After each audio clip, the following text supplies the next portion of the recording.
দুই ধরনের মানুষ থেকে দূরে থাকবেন। প্রথমত লোভী মানুষ, দ্বিতীয়ত স্বার্থপর মানুষ।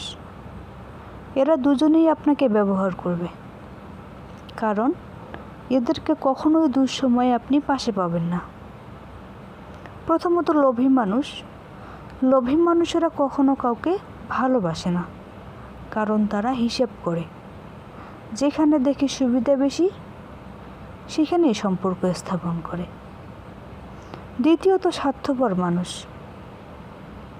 স্বার্থপর মানুষেরা তাদের প্রয়োজনে আপনার সাথে সম্পর্ক স্থাপন করবে এবং প্রয়োজন শেষ হয়ে গেলে আপনাকে ছেড়ে চলে যাবে।